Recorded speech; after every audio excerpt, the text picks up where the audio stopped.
저의 제2기 사역의 네이밍이 뭐예요? DNA 미니스트리. 여러분이 DNA 미니스트리는 한마디로 그 다니엘에게 있는 영적 DNA 다음 세대와 3040 목회자와 선교사님들에게 이식해서 성령의 사람, 비전의 사람으로 성정 동력화하는 것을 말하지요. 그런데 많은 분들이요, 목사님, 성에 많은 인물들이 나오는데 왜 하필이면 그 많은 인물 중에 다니엘이라고 물어요. 그러면 저는 이렇게 대답을 하지요. 자, 우리 어린 교회는 다니엘과 될 수 없는 관계에 있을 뿐만 아니라 다니엘은 성경에 나오는 인물 중에 우리의 다음 세대로부터 나이 가운 백발의 세대까지 모두에게 적용될 수 있는 거룩한 영적 DNA 있기 때문입니다라고 말. 그렇습니다. 다니엘은요, 우리의 다음 세대로부터 백발의 세대까지 모두에게 필요한 그 거룩한 영적인 DNA 가지고 있습니다. 성경에 나오는 인물들을 보게 되면 한결같은 사람이 많지 않아요. 어떤 사람은요, 처음, 그러니까 시작은 굉장히 좋은데 인생의 마지막이 아름답지 못하는 사람들이 있어요. 여러분, 대표적으로 사울 같은 사람들이잖아요. 시작은 좋은데 마지막이 아름답지 않아요. 어떤 사람들은요, 인생의 후반전은 참 아름다운데, 그런데 우리 젊은이들에게 롤모델을 보여줄 수 있는 그 인생의 시작, 그 젊음의 날은 아름답지 못한 사람들도 있어요. 하여튼 인생의 굴곡이 심한 사람들도 있어요. 그런데 다니엘은 그렇지 않습니다. 다니엘은요, 10대의 나이로 시작해서 백발에 이르기까지 한결같은 삶을 살았습니다. 한결같이 정체성이 분명한 사람으로, 한결같이 기도의 사람으로, 감사의 사람으로, 순결한 사람으로, 한결같이 영향력 있는 사람으로 살았습니다. 그러므로 다니엘은 이 시대를 살아가는 우리의 모든 세대 사람들에게 필요한 DNA 가지고 있습니다. 그래서 우리는 지금 다니엘이 가지고 있는 그 거룩한 영적 DNA 함께 나누고 있습니다. 우리가 지난 시간 4번에 걸쳐서 다니엘이 가지고 있는 영적 DNA에 대해서 나누는데요, 우리 한번 복습을 해볼까요? 그 첫 번째 DNA 뭐냐 그러면 바로 정체성이라고 하는 분명한 DNA 있었다라고 하는 거지요. 두 번째가 뭐였어요? 두 번째는 뜻을 정하여 인생을 살았던 그런 거룩한 DNA 있었습니다. 네 번째는 뭐였어요? 바로 기도와 감사의 습관이라고 하는 거룩한 영적 습관의 DNA 가지고 있었습니다. 자, 오늘은요, 또 하나의 새로운 DNA 여러분들에게 소개하고자 하는데요, 그것은 바로 말씀의 묵상이라고 하는 DNA. 자, 우리 2절 반절의 말씀을 함께 읽겠습니다. 다 같이 곧 그 통치 원전에 나 다니엘이 책을 통해 여호와께서 말씀으로 선지자 예레미야에게 알려주신 그 연수를 깨달았나 다니엘이 책을 통해서 여호와께서 말씀으로 선지자 예레미야에게 알려주신 그 연수를 깨달았다고 되어 있어요. 그러면 여기서 책은 어떤 책이죠? 예레미야를 말합니다. 그러니까 다니엘은 예레미야, 가은 그 예레미야서를 읽다가 여호와께서 예레미야에게 알려주신 그 연수를 깨닫게 되었다라고 하는 것이죠. 이것은 다니엘이 단순히 말씀을 읽어 내려가는 것이 아니라 그 말씀을 읽어가면서 말씀을 깊이 묵상했다 것을 말하죠. 그러니까 다니엘은 말씀을 읽고 묵상하다가 하나님의 뜻을 깨달아 알게 됐어요. 그러면 다니엘이 말씀의 묵상을 통해서 깨달아 알게 된 하나님의 뜻은가요? 두 가지인데요. 첫째는 뭐냐 그러면 자신들이 포로 생활을 하게 된 그 원인을 알게 되었다라고 하는 거예요. 예레미야 25장 그 8절에서 11절을 보게 되면 왜 자신들이 론에게 망을, 그 심지어는 어떻게 멸망을 하게 될 것인지에 대하여 말씀을 하고 있어요. 하나님은 예레미야 선자를 통해서 너희가 내 말을 듣지 않기 때문에 내가 바론의 왕 부관 사울 불러다가 유다와 예루살렘을 쳐서 진멸하여 램과 웃음거리가 되게 할 것이라고 말씀. 그거 미 25장 11절에서 이렇게 말씀을 하십니다. 읽겠습니다. 이 모든 땅이 폐허가 되어 놀랄 일이 될 것이며 이 민족들은 70년 동안 바벨론의 왕을 섬기리라. 그러니까 하나님은요, 당신의 백성들을 징계하는 일에 바벨론이 하는 이 나라를 징계의 회초리로 사용하시겠다는 거죠. 자, 두 번째로 깨달은 게 뭐냐 그러면 포로 생활 70년이 참여는 예루살렘으로 돌아갈 수 있게 된다라고 하는 것을 알게 되었어요. 자, 예레미야 25장 12절의 말씀입니다. 함께 읽겠습니다. 다 같이요. 여호와의 말씀이니라. 70년이 끝나면 내가 바벨론의 왕과 그의 나라와 갈대아인의 땅을 그 죄악으로 말미암아 벌하여 영원히 폐허가 되게 하되 하나님은 당신이 약속하신 그 바벨론의 포로 생활 70년이 끝나면 바벨론의 왕과 그 나라를 그 제약으로 인하여 심판하실 것을 말씀을 하셨습니다. 그리고 예레미야 29장 10절을 보게 되면 아주 구체적으로 바벨론에서 포로 생활 70년이 차면 예루살렘으로 다시 돌아오게 할 것이라고 말씀을 하십니다겠습니다. 다가께서 말씀하시니라. 바벨론에서 70년이 차면 내가 너희를 돌보고 나의 선한 말을 너희에게 성취하여 너희를 이곳으로 돌아오게 하리라. 다니엘은 이렇게 말씀의 묵상을 통해서 하나님의 뜻을 깨달아 알게 되었다라고 하는 거죠. 그러면 더 중요한 게 있습니다. 다니엘은 언제 하나님의 말씀을 이렇게 묵상했다고죠? 언제자 다리오 왕이 세움을 받던 첫 해라고 돼 있어요. 자, 우리 1절과 2절 반절의 말씀을 읽겠습니다. 다 같이 메대 족속 아수에로의 아들 다리오가 갈대아 나라의 왕으로 세움을 받던 첫 해, 그 통치 원년에, 여러분, 이것은 좀 역사적인 배경을 좀 알아야 돼요. 여러분, 우리가 잘 아는 고레스가 BC 550년 그 메대를 메라고 하는 나라를 파사 페르시아에게 합병을 시킨 후에 그 메대 사람들의 환심을 사기 위해서 이 다리라고 하는 사람을 메대의 상징적인 왕으로 세웠어요. 그러니까 실질적인 권력자는 누구예요? 고레스. 그리고 이제 이 고레스가 메대와 바사가 연합군이 돼서 바벨론이 하는 제국을 물리치게 되죠. 그러니까 이 메대와 바사는 페르시아를 말하니까 이 메대와 페르시아의 연합군에 의해서 바벨론 제국이 무너진 거죠. 그리고 그 페르시아 그 제국의 첫 왕으로 누구를 세웠느냐? 고레스가 세워지지 않고 이 다리를 바벨론 제국을 무너뜨리고 난 다음에 페르시아 제국의 왕으로 그리고 자신은 그 다리오 왕의 딸과 결혼을 했어요. 그러니까 다리오가 누가 된 것? 장인이 된 거지요. 예. 그런데 2년 만에 이 다리 왕이 죽고 말았어요. 그러니까 실질적인 권세를 가지고 있던 이제 고레스가 드디어 정말 명실상부한 이 페르시아 제국의 왕으로 등극을 하게 되죠. 스가우로 극을 하면서 고수를 내려서 포로된 다성들을 예루살렘으로 돌아가게 했던 것입니다. 이게 역사적인 배경이죠. 그런데 본문을 보게 되면 다니엘이 언제 말씀을 읽고 하였다고 말하죠? 바로 제국이 무너지고 다리오가 가라라올 바는 정도가 아니라 여러분, 왕국이 바뀌고 새로운 왕이 등장해서 새로운 통치를 시작하는 그 첫 번째, 그러니까 나라가 얼마나 어수선하였겠는가, 막 몸살을 앓고 있을 때가 아니에요. 예, 실제로 성경을 보게 되면 다니엘이 다리오 왕 원년의 사자굴 속에 던짐을 받기도 했어. 그러므로 포로로 잡혀와서 바벨론의 총독에 오른 다니엘의 입장에서 보게 되면 바벨론 제국이 무너지고 새로운 왕국이 들어서고 새로운 왕이 세워졌기 때문에 얼마든지 이런 생각할 수 있는 거 아니겠어요? 이제 나의 신분 어떻게 되지? 내 신분 어떻게 되는 거야? 혹시 나도 저들에 의해서 숙청을 당하게 되는 건 아닌가? 뭐 이런 별별 생각이 들지 않.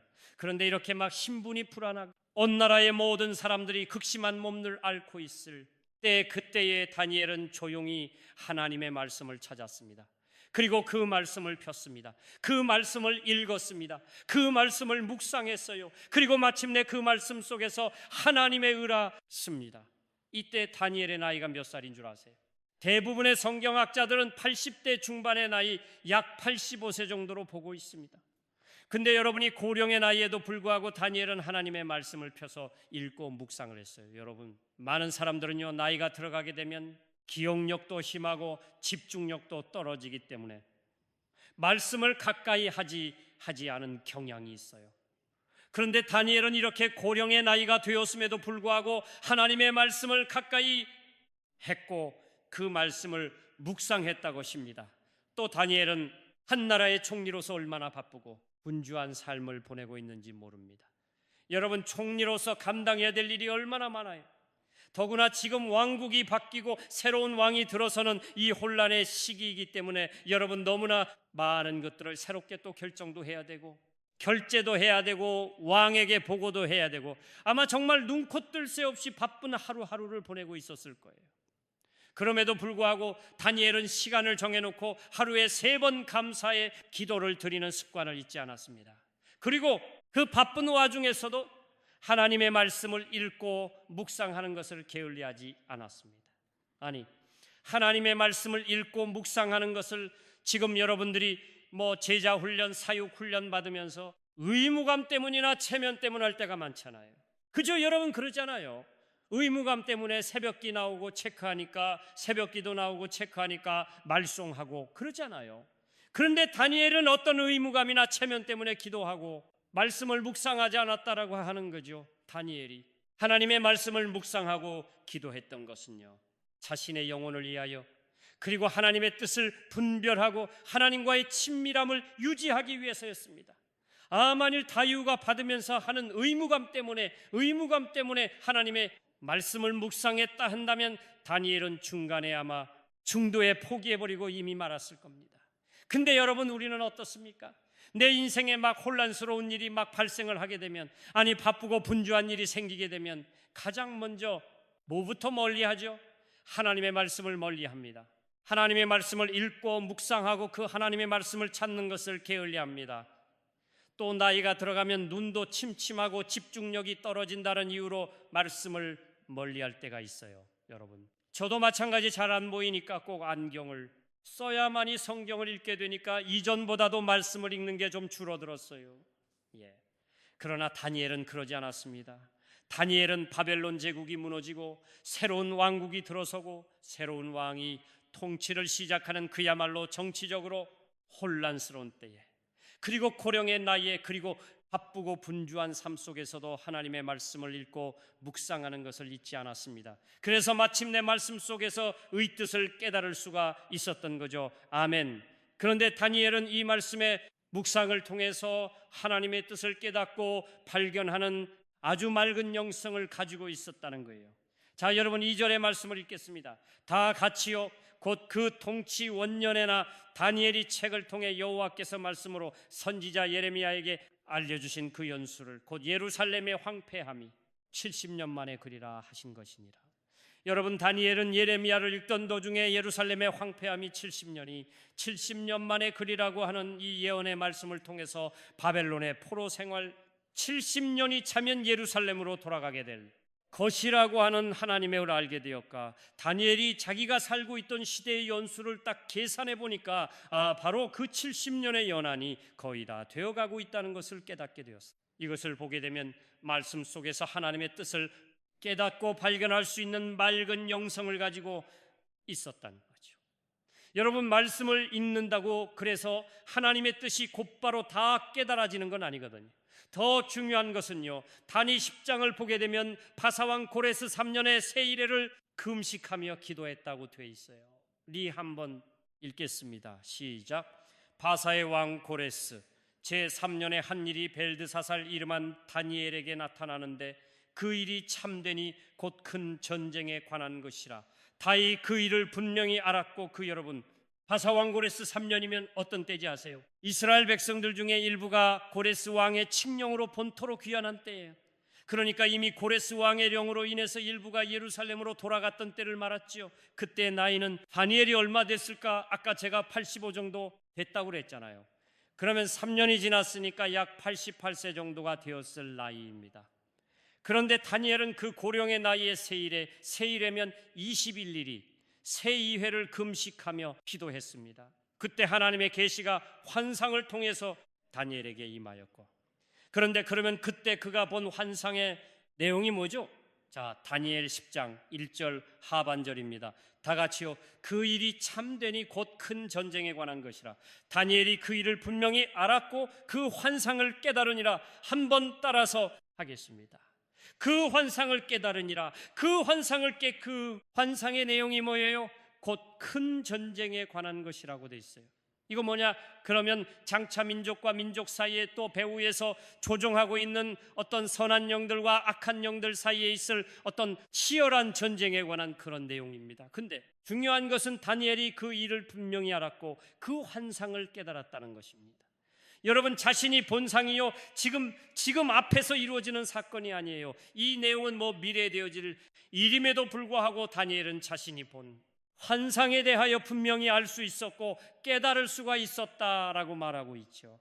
여러분, 이것을 보게 되면 다니엘은 그의 나이 거의 90에 가까워졌는데 이런 고령의 나이임에도 불구하고 영적으로 깨어 있었던 사람이에요.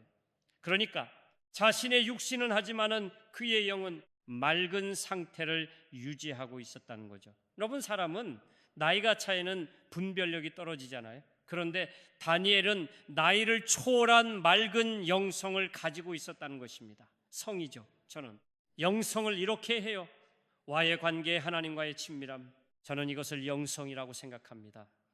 그러면 다니엘이 나이를 초월해서 이렇게 맑은 영성을 갖게 된 비결은 뭘까요? 여러분, 이렇게 나이가 들었음에도 불구하고 하나님의 뜻을 깨달을 수 있는 맑은 영성을 갖게 된 비결이 뭘까요? 환상입니다. 아니요, 환상을 보았기 때문에 이런 맑은 영성을 갖게 된 게 아니에요. 말씀의 묵상과 기도입니다. 아멘. 따라서 합시다. 말씀의 묵상과 기도, 말씀의 묵상과 기도, 말씀의 묵상과 기도가 있었기 때문에 이렇게 고령의 나이임에도 불구하고 하나님의 뜻을 깨달아 알 수 있는 맑은 영성을 가질 수 있었다는 것입니다. 하루에 3번씩 시간을 정해놓고 기도하는 그 영성, 감사하는 영성, 그리고 말씀을 가까이 하고 말씀을 묵상했던 영성, 여러분, 이런 영성이 있었기 때문에 정치적인 변기에도 흔들리지 않고 당당하게 살아갈 수가 있었던 것입니다. 이렇게 맑은 영성을 가졌기 때문에 다니엘은 로는 상만을 보지 않고 일어나는 모든 일들을 하나님의 섭리적인 관점에서 바라볼 수가 있었다라고 하는 거죠. 아멘. 여러분, 섭리라고 하는 게 뭐죠? 한 사람 한 사람을 향한 하나님의 계획하심과 인도하심을 우리가 하나님의 섭리라고 말해요. 이 세상에 속한 사람들은요, 언제나 드러나는 현상만을 보게 됩니다. 내 눈앞에 펼쳐진 그 현상만을 가지고 판단합니다. 이게 이 세상 사람들의 특징이에요. 그러나 여러분, 맑고 깊은 영성을 가진 하나님의 사람들은 언제나 드러나는 현상만을 보지 않습니다. 그 현상만을 가지고 판단하지 않아요. 그 속에 숨겨져 있는 하나님의 섭리적 관점에서 하나님의 계획을, 하나님의 인도하심을 확대하나리하는 거예요. 여러분, 지금 이제 이스라엘과 하마스 간에 막 전쟁이 일어나잖아요. 그 사람들은 어떤 관점에서 봐요? 전쟁의 관점에서만 봐요. 무슨 이 많은 사람들이 죽어가고 있구나 생각하는 거죠. 모든 사람들은 드러나는 상만을 가지고 보게 돼 있고 합니다. 그 사람들은요, 표면적으로 드러나는 어떤 현상만을 가지고 판단하지 않고 그 숨겨진 그 사건 속에 하나님의 계획과 하나님의 역사와 하나님의 시간을 본다는 거예요. 자, 예를 들면은 요셉의 형들 있죠. 요셉이 요셉을 팔아버린 요셉의 형들, 그 요셉의 형들은 애굽에서 총리가 되어 있는 동생 요셉을 만나게 되었어요. 자, 그럴 때 자신들은 어땠어요? 자신을 팔아넘긴, 자신들에게 요셉이 복수하지 않을까, 여러 복수하지 않을까를 생각을 했어요. 그러나 요셉은 자신을 미워하고 팔아넘긴 형들의 모습만을 보지 않았습니다. 물론 형들이 자신을 미워했고 팔았기 때문에 엄청나게 고생을 많이 했지만 하나님의 섭리적인 관점에서 그걸 바라보았다는 거지요. 그래서 형들에게 이렇게 말하지 않았어요. 우리 한번 읽겠습니다. 다 같이요.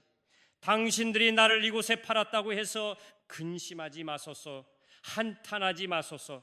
하나님이 생명을 구원하시려고 나를 당신들보다 먼저 보내셨나이다. 하나님이 생명을 구원하시려고 나를 당신들보다 먼저 보내셨다는 거죠. 요운이 우리 가족과 우리 민족을 살리시려고 하나님께서 형들보다 먼저 나를 이 애굽 땅으로 보내셨다고 말합니다. 그러니까 형들이 나를 애굽의 종으로 팔아넘긴 것은 이건 우연이 아니에요. 하나님의 섭리와 경륜 때문이라고 말합니다. 요셉은 자신의 인생을 하나님의 섭리적 관점에서 바라보았다는 거예요. 아멘. 그렇기 때문에 요셉은 자신을 미워하고 애굽의 종으로 팔아넘긴 형들을 용서할 수가 있었던 거죠. 아멘.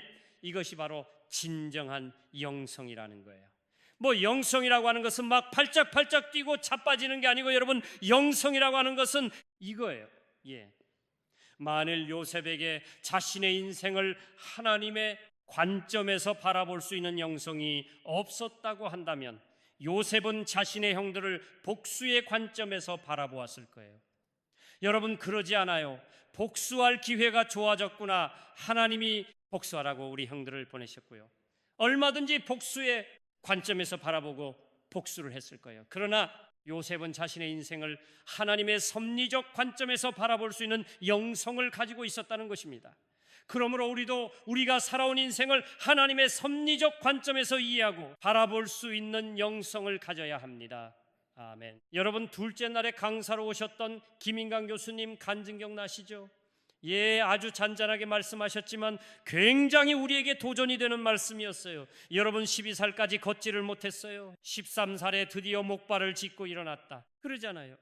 그래, 학교를 다닌 적도 없고 부모는 무식하고 가난하고, 그런데 그분이 내린 결론이 뭐예요? 우리 부모님이 배우지 못하고 가난한 것이 나는 너무 감사하다고 말하잖아요. 다른 사람 같으면 왜 우리 부모는 이렇게 가난하고 왜 우리 부모는 이렇게 무식한가? 여러분, 얼마든지 부모를 원망할 수 있는데 반대로 내 부모가 가난하고 내 부모가 배우지 못했기 때문에 오늘 내가 이렇게 하나님을 의지할 수 있게 되었다라고 하는 거 아니에요. 이것이 뭐죠? 드러나는 현상을 가지고 이해하는 것이 아니라 하나님의 섭리적 관점에서 나를 이해하는 겁니다. 여러분, 아멘이. 예, 그러므로 여러분, 우리도 우리의 인생을 이해할 때에 하나님의 리적 관점에서 이해하고 바라볼 수 있는 그런 영성을 가져야 합니다. 아멘. 여러분, 우리 인생 가운데 이해할 수 없는 일들이 얼마나 많아요. 어쩌 왜 우리 가정에 이런 일이 일어나야 했는지 정말 이해가 되지 않은 일이 너무나 많습니다. 화가 나고 분하고 억울한 일이 얼마나 많은지 모릅니다. 그러나 그럴 때마다 내가 하나님의 보좌 앞에 가서 오랜 시간 동안 머무르면서 기도하면 하나님의 섭리적인 관점에서 이 모든 것들이 이해가 된단 말이, 아, 하나님이 이것 때문에 내 인생에 이런 고난을 주셨구나, 하나님이 나로 이거 깨닫게 하시려고 하나님이 이런 사람을 만나게 하셨구나, 하나님의 섭리적인 관점에서 내 인생을 바라보고 이해할 수가 있게 된다는 거죠. 이게는 말씀의 상을 통해서 하나님의 의를 수 있는 깊은 영성 인생의 황혼에도 하나님이 보여주신 환상을 깨달을 정도의 맑은 영성을 가지고 있었습니다. 그래서 겉으로 드러나는 현상만을 보는 것이 아니라 그 현상의 배후 속에 숨겨진 하나님의 섭리와 하나님의 계획을 볼 수가 있었습니다. 아멘. 그러면 말씀의 묵상으로 하나님의 뜻을 깨달은 다니엘은 어떻게 하였습니까? 3절입니다. 함께 읽겠어요. 내가 그물을 덮고 주 하나님께 기도하며 간구하기를 결심하고, 다니엘은 말씀의 상을 통해서 바벨론 포로 생활 70년이 차면 포로 생활이 끝난다는 것을 알고 있었습니다. 깨달았습니다. 그런데 중요한 것은 다니엘은 깨달은 것으로 만족하지 않았습니다. 금식 베울고 죄를 덮어쓰고 주 하나님께 기도하며 간구하기를 심했어요. 내가 이제 기도를 해야 되겠구나라는 거죠. 다니엘은 하나님의 약속과 하나님의 뜻을 깨달았을 때에 이제 조금만 참으면 다 됐네, 다 됐잖아, 이제 조금만 기다리면 되네. 여러분, 그러면서 기다리지 않았어요. 감사만 하고 있지 않았어요. 약속하신 그 말씀대로 하나님이 이루어 주시기를 위하여 기도했어. 또 다니엘 10장 1절과 3절 보게 되면 다니엘은 하나님이 보여주신 그 환상을 보고 그 내용을 깨달았을 때에도 곧바로 세일의 금식 기도를 시작을 했어요. 그러면은 왜 이렇게 다니엘은 말씀의 묵상을 통해서 하나님의 뜻을 깨닫고 환상을 통해서 하나님의 뜻을 깨달았을 때 왜 가장 먼저 기도회를 풀었을까요? 그것은 하나님은 기도를 통해서 당신의 뜻과 당신의 약속을 이루신다는 사실을 알았기 때문입니다. 아멘. 아니, 하나님이 주신 약속일, 그 약속은 반드시 기도를 통하여 이루어진다는 사실을 알았기 때문이에요. 아멘. 그래서 하나님은 예레미야를 통해서 바벨론에게 70년이 차면, 바벨론의 포로된 백성들에게 70년이 차면 너희를 이곳으로 오게 하리라, 이게 바로 예레미야 29장의 말씀이든. 그런데 이 말씀하신 다음에 예레미야 29장 12절에서 이렇게 말씀하십니다. 다 같이요. 너희가 내게 부르짖으며 너희가 내게 부르짖으라 거예요. 에스겔 선지자 역시 에스겔 36장 36절 하반절에 이런 말씀이 있어요. 다 같이나 여호와가 말하였으니 이루리라, 하나님이 말씀하셨기 때문에 이루시겠다는 거잖아요. 그런데 여기서 이루시겠다는 게 뭐냐? 그러면 바벨론 포로 생활 70년이 차면 예루살렘으로 돌아오게 해주시겠다는 말씀이든. 그런데 그 다음에 뭐라고 말씀하십니까?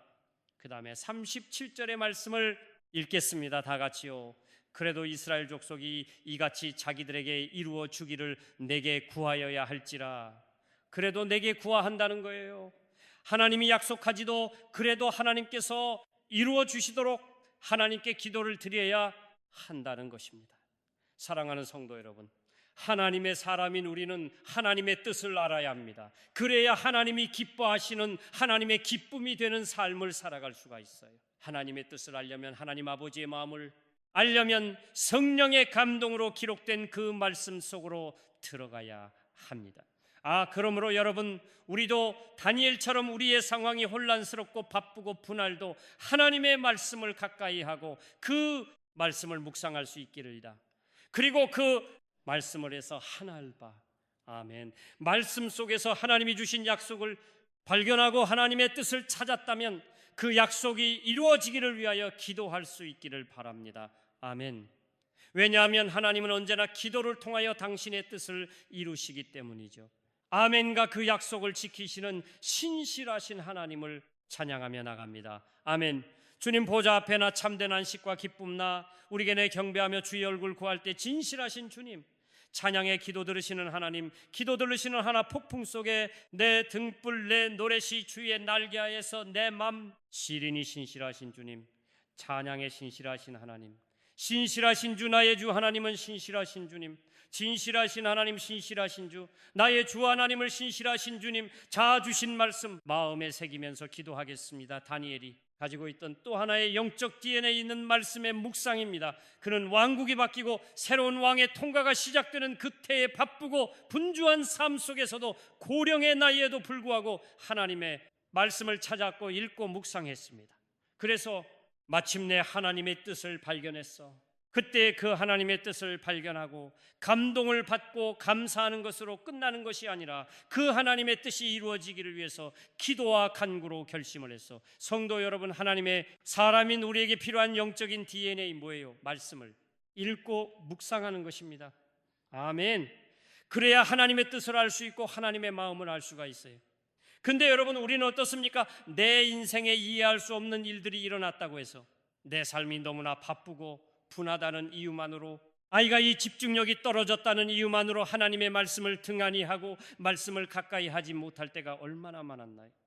어제 우리가 들었던 간증과 더불어서 하나님, 저도 하나님의 말씀을 읽고 묵상할 수 있는 영적인 DNA 갖게 도와주세요. 아멘.